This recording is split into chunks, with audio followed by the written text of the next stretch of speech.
Hello दोस्तों, welcome once again. मैं हूं सूरज अग्रावत और आप देख रहे हैं ई&आई इन्फोटेक इंजीनियरिंग। दोस्तों, इस वीडियो में ई&आई इंजीनियरिंग के साथ इंफॉर्मेशन के रिलेटेड भी वीडियो रहते हैं जो आपके लिए बहुत ही हेल्पफुल है। तो आइए स्टार्ट करते हैं आज एक नया टॉपिक को लेके ई&आई इन्फोटेक इंजीनियरिंग में नया वीडियो। दोस्तों, आज का जो टॉपिक है वो बहुत ही इम्पोर्टेंट टॉपिक है और ये जो टॉपिक है वो पानी से रिलेटेड रहेगा।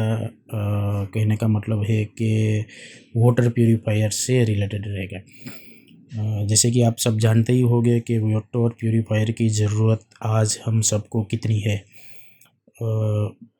जब ज़्यादातर घरों में आज वाटर प्यूरीफायर का इस्तेमाल हो रहा है।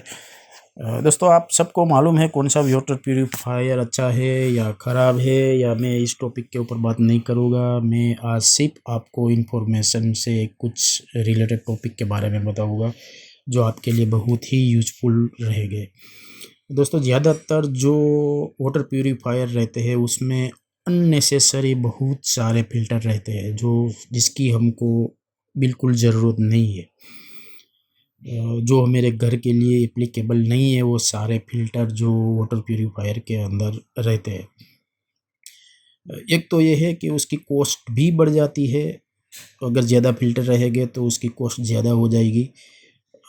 आपको ये देखना है आपके घर के लिए कि आपको कौन सा फ़िल्टर आपके लिए, आपके घर के लिए या आपके जो पानी आ रहा है, जो रो वाटर आ रहा है उसके लिए एप्लीकेबल है। तो सबसे पहले तो आप ये जान लें कि आपका जो घर में जो रो वाटर आ रहा है, जो पानी आ रहा है, उसका टीडीएस कितना है। अगर उसका टीडीएस 300 ppm तक है तो वो बहुत ही अच्छा कहा जाता है। उसके लिए आपको रिवर्स ऑस्मोसिस फ़िल्टर की ज़रूरत नहीं है। याद रहे, रिवर्स ऑस्मोसिस फ़िल्टर की ज़रूरत नहीं है, आरओ फ़िल्टर की ज़रूरत नहीं है। क्योंकि आरओ फ़िल्टर क्या करता है, वो आपका पानी के अंदर जितना भी मिनरल्स रहता है वो सब मिनरल्स को वो प्यूरीफाई कर देता है और न्यूट्रलाइज कर देता है। और आप जो पानी पी रहे हो वाटर प्यूरीफायर के अंदर जो आपका आरओ फ़िल्टर लगा हुआ है, रिवर्स ऑस्मोसिस जो फ़िल्टर लगा हुआ है, उसके थ्रू जो पानी आता है वो पानी आपका जो उसके अंदर जो मिनरल्स रहता है उसको न्यूट्रलाइज करके फिर आपके पास आता है। और वो पानी पीने से बहुत सारी दिक्कत का सामना भी करना पड़ता है, जैसे कि बोन रिलेटेड, हड्डियाँ रिलेटेड बीमारी, या बच्चों को भी एक तरह से न्यूट्रिशन मिलता नहीं है ठीक तरह से वो पानी पीने से। तो आज मैं आपको ये बताना चाहता हूँ कि पहले तो ये तय कर ले कि आपके घर में जो पानी आ रहा है, जो रो वाटर में पानी आ रहा है, उसका टीडीएस कितना है। उसका टीडीएस को मेज़र करने के लिए पीपीएम में मेज़र करते हैं। उसके लिए एक किट आती है जिससे वो मेज़र होता है कि उसके अंदर टीडीएस कितना है। अगर 300 टीडीएस है कोई दिक्कत नहीं है, आपको रिवर्स ऑस्मोसिस फ़िल्टर की ज़रूरत नहीं है। वैसे तो 500 टीडीएस तक भी पानी से कहा जाता है, लेकिन मैं आज आपको बात करूँगा अप टू 300 ppm तक की। अगर 300 ppm से ज़्यादा है आपका रो वाटर का जो पानी, या तो 500 ppm से भी ज़्यादा है, तब जाके आपको रिवर्स ऑस्मोसिस फ़िल्टर की ज़रूरत रहती है। रिवर्स ऑस्मोसिस फ़िल्टर क्या करता है कि वो पूरा जो टीडीएस है उसको न्यूट्रलाइज करके, उसको कम करके वो आप तक पानी पहुंचाता है। लेकिन देखने वाली बात ये है कि अगर आपका घर का रो वाटर का पानी का टीडीएस ज़्यादा है और आप उसके अंदर आपने रिवर्स ऑस्मोसिस फ़िल्टर लगाया हुआ है, तो मैं कहना ये चाहूँगा कि उस वाटर प्यूरीफायर के अंदर कंट्रोलर होना बहुत ही ज़रूरी है। क्योंकि कंट्रोलर अगर रहेगा तो आप टीडीएस को सेट कर सकते हो। आपको कितना टीडीएस तक पानी चाहिए, जैसे कि 300 ppm तक टीडीएस का पानी आपको चाहिए, तो आप उसके अंदर सेट कर सकते हैं। तो उतना ही न्यूट्रलाइज करेगा वो आरओ, रिवर्स ऑस्मोसिस उतना ही किल करेगा जो टीडीएस को, और बाकी टीडीएस आप तक वो पहुंचाएगा। लेकिन अगर आपके घर के अंदर कंट्रोलर नहीं है तो वो क्या करेगा, 50 टीडीएस तक बहुत ही कम करके वो आपको वो पानी पहुंचाएगा, जो कि बहुत ही नुकसानदेह है। तो अननेसेसरी कॉस्ट भी बढ़ जाती है, बहुत सारे फ़िल्टर की ज़रूरत नहीं होती है आपको, और आप जो आप वाटर प्यूरीफायर ख़रीद रहे हो उसके साथ ही वो पूरी किट आती है। तो एक तो कॉस्ट बढ़ जाती है, दूसरा वो पानी आपके लिए, आपकी सेहत के लिए सही नहीं रहता। मैं यहाँ पे बात ये करना चाहता हूँ कि अगर 300 TDS तक का ही पानी है तो आपका वाटर प्यूरीफायर के अंदर यूवी सेंसर का होना बहुत ज़रूरी है।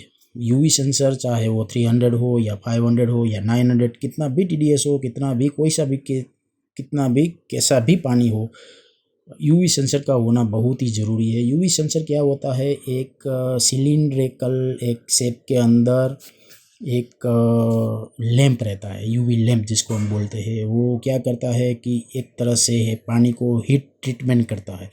हीट ट्रीटमेंट से मेरा मतलब है कि वो पानी को जो यूवी है अल्ट्रा वायलेट रेज जनरेट करता है। अल्ट्रा वायलेट रेज से क्या होता है कि जो बैक्टीरिया होता है वो किल हो जाता है, मर जाता है।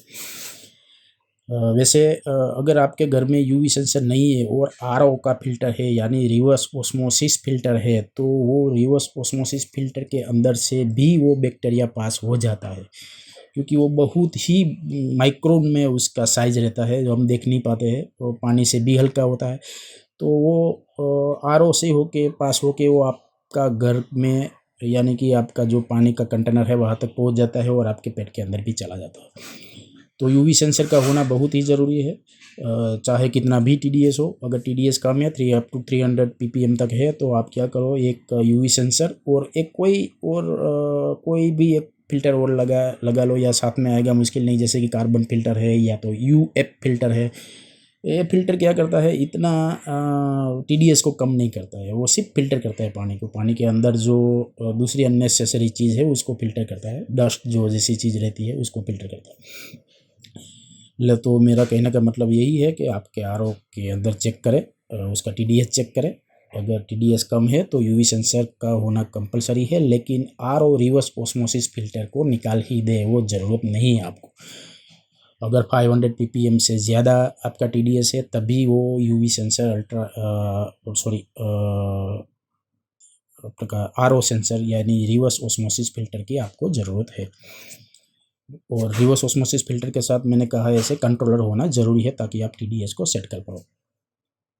तो अभी आप अगर आरओ ख़रीदने की सोच रहे हैं, कौन सा ख़रीदें, कौन सी कंपनी का ख़रीदें, मैं किसी कंपनी को रिप्रेजेंट नहीं कर रहा हूँ। ये आप अच्छी तरह से जानते हैं कौन सा आरओ अच्छा है। मैं सिर्फ इतना कहना चाहता हूँ कि यूवी सेंसर का होना ज़रूरी है। यूवी सेंसर चेक करें, और कोई भी एक दूसरा कार्बन फ़िल्टर या UF फ़िल्टर भी चलेगा, बहुत ही कॉस्ट भी कम हो जाएगी, क्योंकि रिवर्स ऑस्मोसिस फ़िल्टर बहुत ही कॉस्टली होता है। वो एक ही फ़िल्टर है जो बहुत कॉस्टली रहता है, बाकी सब फ़िल्टर नॉर्मल रहता है, उसका कॉस्ट ज़्यादा नहीं रहता है। और अगर आपको बोरवेल का पानी आता है या TDS ज़्यादा है, ऑफ कोर्स आप रिवर्स ऑस्मोसिस फ़िल्टर का भी यूज़ करें साथ में, और उसके अंदर एक कंट्रोलर होना चाहिए। कंट्रोलर होगा तो आप TDS को कंट्रोल कर सकते हो। तो आई होप आपको समझ में आया कि क्या है आरओ, किस तरह का आरओ हमें मेरे घर के लिए एप्लीकेबल है।